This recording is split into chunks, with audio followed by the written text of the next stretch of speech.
Hello friends, subscribe my channel Hotties92. Adi بن ثابت نے بیان کیا کہ میں نے عبداللہ بن یزید انصاری سے سنا اور انہوں نے ابو مسعود انصاری رضی اللہ عنہ سے عبداللہ بن یزید انصاری نے بیان کیا کہ میں نے ان سے پوچھا کیا تم اس حدیث کو نبی کریم صلی اللہ علیہ وسلم سے روایت کرتے ہو؟ انہوں نے کہا کہ ہاں، نبی کریم صلی اللہ علیہ وسلم سے کیا آپ نے فرمایا کہ جب مسلمان اپنے گھر میں اپنے جورو بال بچوں پر اللہ کا حکم ادا کرنے کی نیت سے خرچ کرے تو اس میں بھی اس کو صدقے کا ثواب ملتا ہے۔ صحیح بخاری حدیث نمبر 5351۔ امام مالک نے بیان کیا، ان سے ابو زناد نے، ان سے اعرج نے اور ان سے حضرت ابو ہریرہ رضی اللہ عنہ نے بیان کیا کہ رسول اللہ صلی اللہ علیہ وسلم نے فرمایا، اللہ تعالیٰ فرماتا ہے کہ اے ابن آدم تو خرچ کر تو میں تجھ کو دیے جاؤں گا۔ صحیح بخاری حدیث نمبر 5352۔ حضرت ابو ہریرہ رضی اللہ عنہ نے بیان کیا کہ نبی کریم صلی اللہ علیہ وسلم نے فرمایا، بیواؤں اور مسکینوں کے کام آنے والا اللہ کے راستے میں جہاد کرنے والے کے برابر ہے، یا رات بھر عبادت اور دن کو روزے رکھنے والے کے برابر ہے۔ صحیح بخاری حدیث نمبر 5353۔ سفیان ثوری نے خبر دی، انہیں سعد بن ابراہیم نے، ان سے عامر بن سعد رضی اللہ عنہ نے، انہوں نے سعد رضی اللہ عنہ سے کہ نبی کریم صلی اللہ علیہ وسلم میری عیادت کے لیے تشریف لائے۔ میں اس وقت مکہ مکرمہ میں بیمار تھا۔ میں نے حضرت صلی اللہ علیہ وسلم سے کہا کہ میرے پاس مال ہے، کیا میں اپنے تمام مال کی وصیت کر دوں؟ آپ صلی اللہ علیہ وسلم نے فرمایا کہ نہیں۔ میں نے کہا پھر آدھی کی کر دوں؟ حضرت صلی اللہ علیہ وسلم نے فرمایا کہ نہیں۔ میں نے کہا پھر تہائی کی کر دوں؟ فرمایا تہائی کی کر دو، اور تہائی بھی بہت ہے۔ اگر تم اپنے وارثوں کو مالدار چھوڑ کر جاؤ تو یہ اس سے بہتر ہے کہ تم انہیں محتاج و تنگ دست چھوڑو کہ لوگوں کے سامنے وہ ہاتھ پھیلاتے پھریں، اور تم جب بھی خرچ کرو گے تو وہ تمہاری طرف سے صدقہ ہوگا، یہاں تک کہ اس لقمے پر بھی ثواب ملے گا جو تم اپنی بیوی کے منہ میں رکھنے کے لیے اٹھاؤ گے، اور امید ہے کہ ابھی اللہ تمہیں زندہ رکھے گا، تم سے بہت سے لوگوں کو نفع پہنچے گا اور بہت سے دوسرے کفار نقصان اٹھائیں گے۔ صحیح بخاری حدیث نمبر 5354۔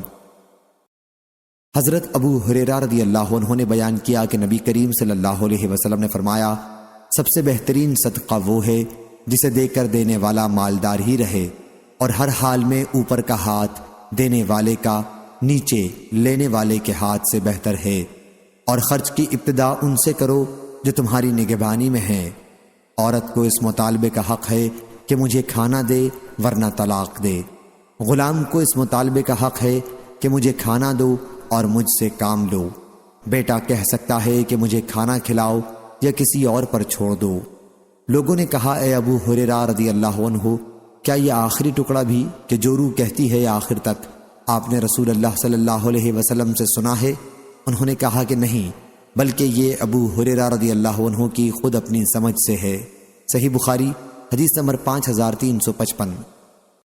عبد الرحمن بن خالد بن مسافر نے بیان کیا، ان سے ابن شہاب نے، ان سے سعید بن مسیب نے اور ان سے حضرت ابو ہریرہ رضی اللہ عنہ نے کہ رسول اللہ صلی اللہ علیہ وسلم نے فرمایا، بہترین خیرات وہ ہے جسے دینے پر آدمی مالدار ہی رہے، اور ابتدا ان سے کرو جو تمہاری نگرانی میں ہیں، جن کے کھلانے پہنانے کے تم ذمہ دار ہو۔ صحیح بخاری حدیث نمبر 5356۔ معمر نے بیان کیا کہ ان سے سوری نے پوچھا کہ تم نے ایسے شخص کے بارے میں بھی سنا ہے جو اپنے گھر والوں کے لیے سال بھر کا یا سال سے کم کا خرچ جمع کر لے؟ معمر نے بیان کیا کہ اس وقت مجھے یاد نہیں آیا، پھر بعد میں یاد آیا کہ اس بارے میں ایک حدیث حضرت ابن شہاب نے ہم سے بیان کی تھی، ان سے مالک بن اوس نے اور ان سے حضرت عمر رضی اللہ عنہ نے کہ نبی کریم صلی اللہ علیہ وسلم بنی نذیر کے باغ کی کھجوریں بیچ کر اپنے گھر والوں کے لیے سال بھر کی روزی جمع کر دیا کرتے تھے۔ صحیح بخاری حدیث نمبر 5357۔ سال بھر کی روزی جمع کر دیا کرتے تھے۔ صحیح بخاری حدیث نمبر 5357۔ Hello friends, مالک subscribe my بن channel اوس بن حدثان نے خبر Hotties92. دی، ابن شہاب ظاہری نے بیان کیا کہ محمد بن جبیر بن مطعم نے اس کا بعض حصہ بیان کیا تھا، اس لیے میں روانہ ہوا اور مالک بن اوس کی خدمت میں پہنچا اور ان سے یہ حدیث پوچھی۔ مالک نے مجھ سے بیان کیا کہ میں عمر رضی اللہ عنہ کی خدمت میں حاضر ہوا تو ان کے دربان یرفع ان کے پاس آئے اور کہا عثمان بن عفان، عبد الرحمن، زید اور سعد رضی اللہ عنہم آپ سے ملنے کی اجازت چاہتے ہیں، کیا آپ انہیں آنے کی اجازت دیں گے؟ عمر رضی اللہ عنہ نے کہا کہ اندر بلا لو، چنانچہ انہیں اس کی اجازت دے دی گئی۔ راوی نے کہا کہ پھر یہ سب اندر تشریف لائے اور سلام کر کے بیٹھ گئے۔ یرفع نے تھوڑی دیر بعد پھر عمر رضی اللہ عنہ سے آ کر کہا کہ علی اور عباس رضی اللہ عنہم بھی ملنا چاہتے ہیں، کیا آپ کی طرف سے اجازت ہے؟ عمر رضی اللہ عنہ نے انہیں بھی اندر بلانے کے لیے کہا۔ اندر آ کر ان حضرات نے بھی سلام کیا اور بیٹھ گئے۔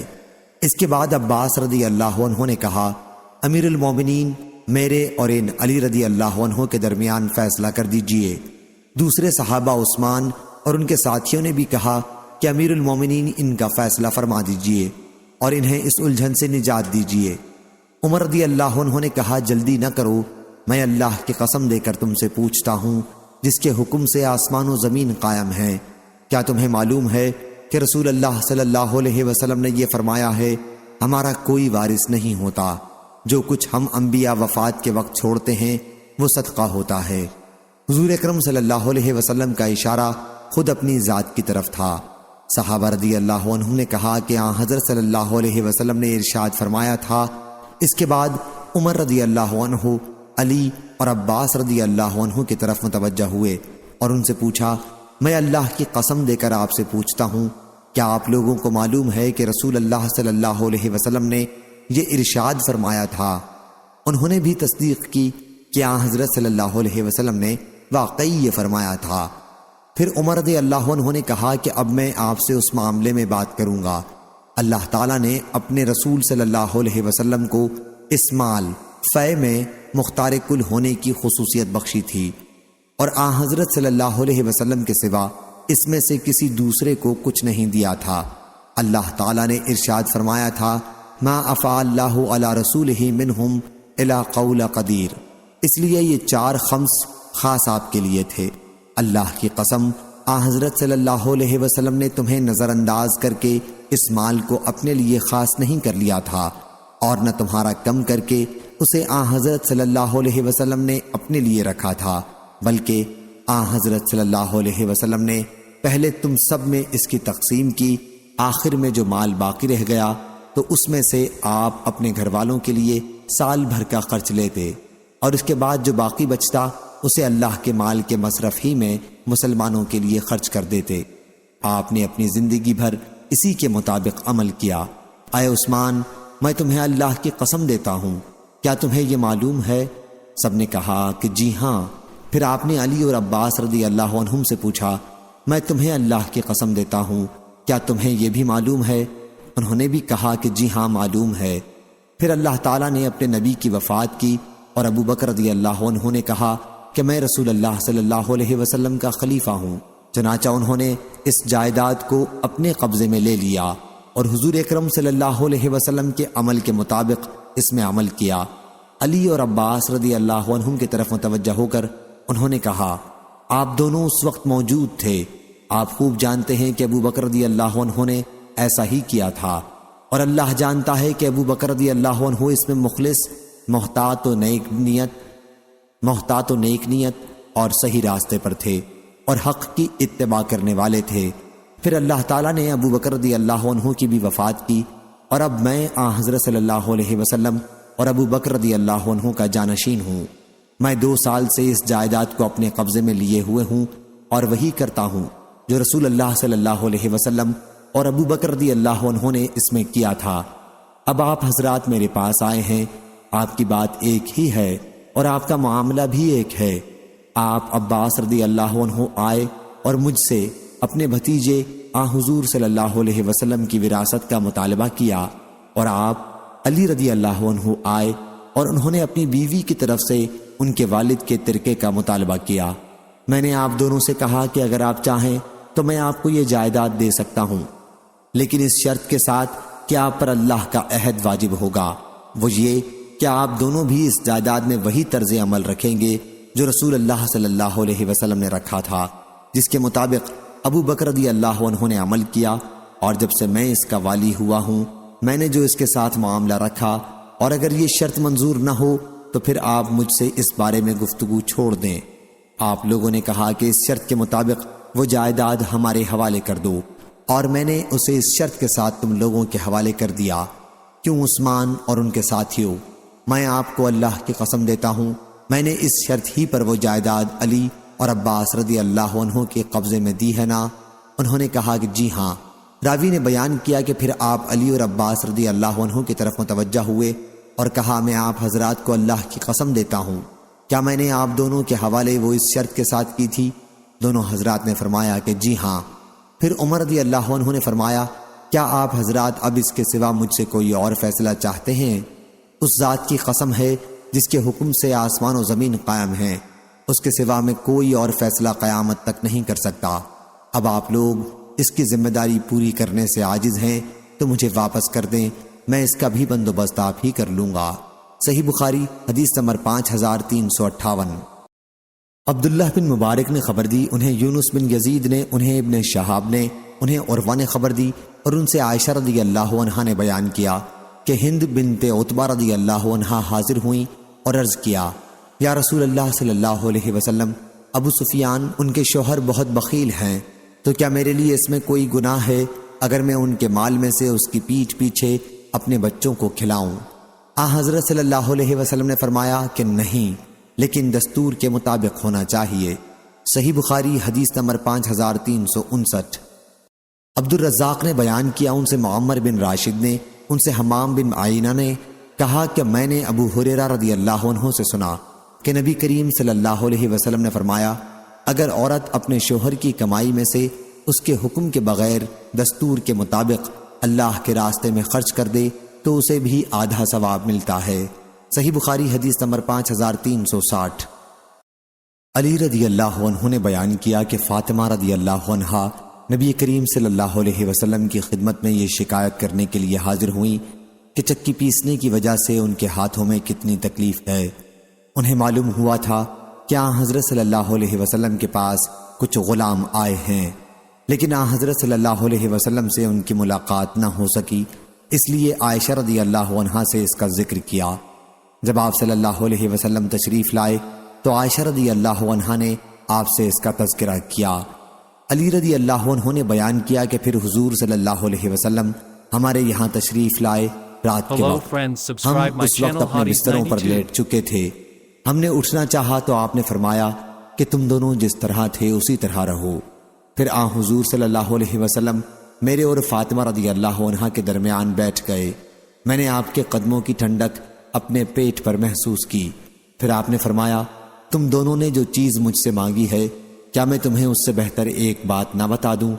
جب تم رات کے وقت اپنے بستر پر لیٹ جاؤ تو 33 مرتبہ سبحان اللہ، 33 مرتبہ الحمدللہ اور 34 مرتبہ اللہ اکبر پڑھ لیا کرو، یہ تمہارے لیے لونڈی غلام سے بہتر ہے۔ صحیح بخاری حدیث نمبر 5361۔ عبید اللہ بن ابی یزید نے بیان کیا، انہوں نے مجاہد سے سنا، انہوں نے عبد الرحمن بن ابی لیلہ سے سنا، ان سے حضرت علی بن ابی طالب رضی اللہ عنہ بیان کرتے تھے کہ فاطمہ رضی اللہ عنہا رسول اللہ صلی اللہ علیہ وسلم کی خدمت میں حاضر ہوئی تھیں اور آپ صلی اللہ علیہ وسلم سے ایک خادم مانگا تھا۔ پھر آپ صلی اللہ علیہ وسلم نے فرمایا کہ کیا میں تمہیں ایک ایسی چیز نہ بتا دوں جو تمہارے لیے اس سے بہتر ہو؟ سوتے وقت 33 مرتبہ سبحان اللہ، 33 مرتبہ الحمدللہ اور 34 مرتبہ اللہ اکبر پڑھ لیا کرو۔ سفیان بن عینہ نے کہا کہ ان میں سے ایک کلمہ 34 بار کہہ لے۔ حضرت علی رضی اللہ عنہ نے کہا کہ پھر میں نے ان کلموں کو کبھی نہیں چھوڑا۔ ان سے پوچھا گیا، جنگ صفین کی راتوں میں بھی نہیں؟ کہا کہ صفین کی راتوں میں بھی نہیں۔ صحیح بخاری حدیث نمبر 5362۔ شعبہ نے بیان کیا، ان سے حکم بن عتبہ نے، ان سے ابراہیم نے، ان سے اسود بن یزید نے کہ میں نے حضرت عائشہ رضی اللہ عنہا سے پوچھا کہ گھر میں نبی کریم صلی اللہ علیہ وسلم کیا کیا کرتے تھے؟ ام المومنین رضی اللہ عنہا نے بیان کیا کہ حضور اکرم صلی اللہ علیہ وسلم گھر کے کام کیا کرتے تھے، پھر آپ جب اذان کی آواز سنتے تو باہر چلے جاتے تھے۔ صحیح بخاری حدیث نمبر 5363۔ یحییٰ نے بیان کیا، ان سے ہشام نے کہا کہ مجھے میرے والد عروہ نے خبر دی اور انہیں عائشہ رضی اللہ عنہا نے کہ ہند بنت عتبہ رضی اللہ عنہا نے عرض کیا یا رسول اللہ صلی اللہ علیہ وسلم، ابو سفیان رضی اللہ عنہ ان کے شوہر بخیل ہیں اور مجھے اتنا نہیں دیتے جو میرے اور میرے بچوں کے لیے کافی ہو سکے۔ ہاں اگر میں ان کی لا علمی میں ان کے مال میں سے لے لوں تو کام چلتا ہے۔ حضرت صلی اللہ علیہ وسلم نے فرمایا کہ تم دستور کے موافق اتنا لے سکتی ہو جو تمہارے اور تمہارے بچوں کے لیے کافی ہو سکے۔ صحیح بخاری حدیث نمبر 5364۔ ابو زناد نے بیان کیا ان سے اعرج نے اور ان سے ابو ہریرہ رضی اللہ عنہ نے کہ رسول اللہ صلی اللہ علیہ وسلم نے فرمایا، اونٹ پر سوار ہونے والی عورتوں میں یعنی عرب کی عورتوں میں بہترین عورتیں قریشی عورتیں ہیں۔ دوسرے راوی ابن طاؤس نے بیان کیا کہ قریش کی صالح نیک عورتیں صرف لفظ قریشی عورتوں کے بجائے بچے پر بچپن میں سب سے زیادہ مہربان اور اپنے شوہر کے مال کی سب سے زیادہ حفاظت کرنے والیاں ہوتی ہیں۔ معاویہ اور ابن عباس رضی اللہ عنہم نے بھی نبی کریم صلی اللہ علیہ وسلم سے ایسی ہی روایت کی ہے۔ صحیح بخاری حدیث نمبر 5365۔ علی رضی اللہ عنہ نے بیان کیا کہ نبی کریم صلی اللہ علیہ وسلم نے مجھے کپڑے کا جوڑا ہدیے میں دیا تو میں نے اسے خود پہن لیا۔ پھر میں نے حضور اکرم صلی اللہ علیہ وسلم کے چہرے مبارک پر خفگی دیکھی تو میں نے اسے پھاڑ کر اپنی عورتوں میں تقسیم کر دیا۔ صحیح بخاری حدیث نمبر 5366۔ مسدد بن مسرحد نے بیان کیا، کہا ہم سے حماد بن زید نے، ان سے عمروں نے اور ان سے جابر بن عبداللہ رضی اللہ عنہ نے کہ میرے والد شہید ہو گئے اور انہوں نے 7 لڑکیاں چھوڑیں، یا راوی نے کہا کہ 9 لڑکیاں۔ چنانچہ میں نے ایک پہلے کی شادی شدہ عورت سے نکاح کیا۔ رسول اللہ صلی اللہ علیہ وسلم نے مجھ سے دریافت فرمایا، جابر تم نے شادی کی ہے؟ میں نے کہا جی ہاں۔ فرمایا کنواری سے یا بیاہی سے؟ میں نے عرض کیا کہ بیاہی سے۔ فرمایا تم نے کسی کنواری لڑکی سے شادی کیوں نہ کی؟ تم اس کے ساتھ کھیلتے اور وہ تمہارے ساتھ کھیلتی، تم اس کے ساتھ ہنسی مذاق کرتے اور وہ تمہارے ساتھ ہنسی کرتی۔ جابر رضی اللہ عنہ نے بیان کیا کہ اس پر میں نے حضرت صلی اللہ علیہ وسلم سے عرض کیا کہ عبداللہ میرے والد شہید ہو گئے اور انہوں نے کئی لڑکیاں چھوڑی ہیں، اس لیے میں نے یہ پسند نہیں کیا کہ ان کے پاس انہی جیسی لڑکی بیاہ لاؤں، اس لیے میں نے ایک ایسی عورت سے شادی کی ہے جو ان کی دیکھ بھال کر سکے اور ان کی اصلاح کا خیال رکھے۔ حضرت صلی اللہ علیہ وسلم نے اس پر فرمایا، اللہ تمہیں برکت دے۔ یا راوی کو شک تھا، حضرت صلی اللہ علیہ وسلم نے خیرہ فرمایا، یعنی اللہ تم کو خیر عطا کرے۔ صحیح بخاری حدیث نمبر 5367۔ حضرت ابو ہریرہ رضی اللہ عنہ نے بیان کیا کہ نبی کریم صلی اللہ علیہ وسلم کی خدمت میں ایک صاحب آئے اور کہا کہ میں تو ہلاک ہو گیا۔ حضرت صلی اللہ علیہ وسلم نے فرمایا، آخر بات کیا ہوئی؟ انہوں نے کہا کہ میں نے اپنی بیوی سے رمضان میں ہم بستری کر لی۔ حضرت صلی اللہ علیہ وسلم نے فرمایا، پھر ایک غلام آزاد کر دو، یہ کفارہ ہو جائے گا۔ انہوں نے عرض کیا کہ میرے پاس کچھ نہیں ہے۔ حضرت صلی اللہ علیہ وسلم نے فرمایا، پھر 2 مہینے متواتر روزے رکھ لو۔ انہوں نے کہا کہ مجھ میں اس کی بھی طاقت نہیں ہے۔ حضرت صلی اللہ علیہ وسلم نے فرمایا کہ پھر 60 مسکینوں کو کھانا کھلاؤ۔ انہوں نے کہا کہ اتنا میرے پاس سامان بھی نہیں ہے۔ اس کے بعد آپ کے پاس ایک ٹوکرا لایا گیا جس میں کھجوریں تھیں۔ آپ صلی اللہ علیہ وسلم نے دریافت فرمایا کہ مسئلہ پوچھنے والا کہاں ہے؟ ان صاحب نے عرض کیا، میں یہاں حاضر ہوں۔ آپ صلی اللہ علیہ وسلم نے فرمایا، لو اسے اپنی طرف سے صدقہ کر دینا۔ انہوں نے کہا، اپنے سے زیادہ ضرورت مند پر؟ یا رسول اللہ صلی اللہ علیہ وسلم، اس ذات کی قسم جس نے آپ کو حق کے ساتھ بھیجا ہے، ان دونوں پتھریلے میدانوں کے درمیان کوئی گھرانہ ہم سے زیادہ محتاج نہیں ہے۔ اس پر حضرت صلی اللہ علیہ وسلم ہنسے اور آپ کے مبارک دانت دکھائی دینے لگے اور فرمایا، پھر تم ہی اس کے زیادہ مستحق ہو۔ صحیح بخاری حدیث نمبر 5368۔ ام سلمہ رضی اللہ عنہا نے بیان کیا، میں نے عرض کیا، یا رسول اللہ صلی اللہ علیہ وسلم، کیا مجھے ابو سلمہ رضی اللہ عنہ ان کے پہلے شوہر کے لڑکوں کے بارے میں ثواب ملے گا اگر میں ان پر خرچ کروں؟ میں انہیں اس محتاجی میں دیکھ نہیں سکتی، وہ میرے بیٹے ہی تو ہیں۔ حضرت صلی اللہ علیہ وسلم نے فرمایا کہ ہاں، تمہیں ہر اس چیز کا ثواب ملے گا جو تم ان پر خرچ کرو گی۔ صحیح بخاری حدیث نمبر 5369۔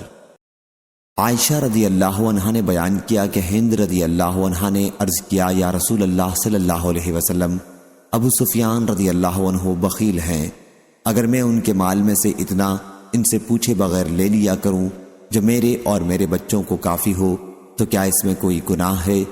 حضرت صلی اللہ علیہ وسلم نے فرمایا کہ دستور کے مطابق لے لیا کرو۔ صحیح بخاری حدیث نمبر 5370۔ ابو ہریرہ رضی اللہ عنہ نے بیان کیا کہ رسول اللہ صلی اللہ علیہ وسلم کے پاس جب کسی ایسے شخص کا جنازہ لایا جاتا جس پر قرض ہوتا تو آپ دریافت فرماتے کہ مرنے والے نے قرض کی ادائیگی کے لیے ترکہ چھوڑا ہے یا نہیں۔ اگر کہا جاتا کہ اتنا چھوڑا ہے جس سے ان کا قرض ادا ہو سکتا ہے تو آپ ان کی نماز پڑھتے، ورنہ مسلمانوں سے کہتے کہ اپنے ساتھی پر تم ہی نماز پڑھ لو۔ پھر جب اللہ تعالیٰ نے حضور صلی اللہ علیہ وسلم پر فتوحات کے دروازے کھول دیے تو فرمایا کہ میں مسلمانوں سے ان کی خود اپنی ذات سے بھی زیادہ قریب ہوں، اس لیے ان کے مسلمانوں میں سے جو کوئی وفات پائے اور قرض چھوڑے تو اس کی ادائیگی کی ذمہ داری میری ہے، اور جو کوئی مال چھوڑے وہ اس کے ورثاء کا ہے۔ صحیح بخاری حدیث نمبر 5371۔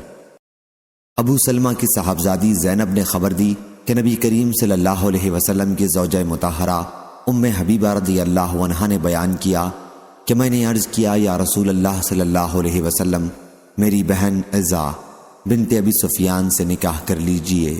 آپ نے فرمایا اور تم اسے پسند بھی کرو گی کہ تمہاری بہن تمہاری سوکن بن جائے؟ میں نے عرض کیا جی ہاں، اس سے خالی تو میں اب بھی نہیں ہوں، اور میں پسند کرتی ہوں کہ اپنی بہن کو بھی بھلائی میں اپنے ساتھ شریک کر لوں۔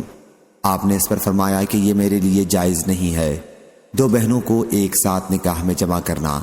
میں نے عرض کیا یا رسول اللہ صلی اللہ علیہ وسلم، واللہ اس طرح کی باتیں ہو رہی ہیں کہ آپ درہ بنت ابی سلمہ سے نکاح کا ارادہ رکھتے ہیں۔ حضرت صلی اللہ علیہ وسلم نے دریافت فرمایا ام سلمہ کی بیٹی؟ جب میں نے عرض کیا جی ہاں تو آپ نے فرمایا اگر وہ میری پرورش میں نہ ہوتی جب بھی وہ میرے لیے حلال نہیں تھی، وہ تو میرے رضائی بھائی کی لڑکی ہے، مجھے اور ابو سلمہ کو صوبیہ نے دودھ پلایا تھا، پس تم میرے لیے اپنی لڑکیوں اور بہنوں کو نہ پیش کیا کرو۔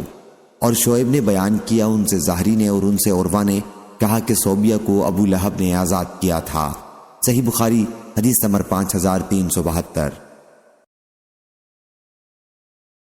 Hello friends, subscribe my channel Hotties92.